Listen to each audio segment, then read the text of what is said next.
Welcome to Kollywood மேல். பொதுவாக ஆடுகள்னா புல்லு தின்னும், ஆனால் இந்த ஆடுகள் எல்லாம் கொலைகாரனை கண்டுபிடிக்குது. அது எப்படிங்கிறத இந்த மூவி ரிவ்யூவில் பார்க்கலாம் வாங்க. படத்தோட பேர் தி ஷிப் டிடெக்டிவ். பேரிலேயே இந்த படத்தோட கதை இருக்குது. இந்த படம் அமேசான் பிரைமில் தமிழ் டப் பண்ணி வந்திருக்கு. இது ஒரு மர்டர் மிஸ்ட்ரி இன்வெஸ்டிகேஷன் கலந்த காமெடி படம். படத்தோட கதை என்னன்னா, ஒரு கிராமத்தில் நிறைய விதவிதமான ஆடுகளை வளர்க்குறாரு நம்ம ஹீரோ ஜார்ஜ். ஹக் ஜாக்மேன் தான் அந்த ரோலை பண்ணியிருக்காரு. இவர் மற்றவங்க மாதிரி இல்லாமல் தன் ஆடுகளை ரொம்ப பாசமாக வளர்க்குறாரு. டெய்லி நைட்டு அந்த ஆடுகளுக்கு டிடெக்டிவ் கதைகளை படித்து காட்டுறாரு. இதனால் அந்த ஆடுகளுக்கு எல்லாம் மனுஷங்க பேசுறது புரிய ஆரம்பிச்சிடுது.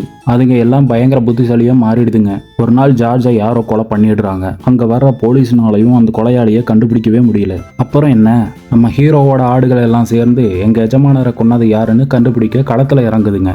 அதுக்கப்புறம் நடக்கிறது தான் மீதி கதையே. படத்தோட பாசிட்டிவ்: ஃபர்ஸ்ட், அந்த ஆடுகளோட அனிமேஷன் ஒர்க்கு செமையாக இருக்குது.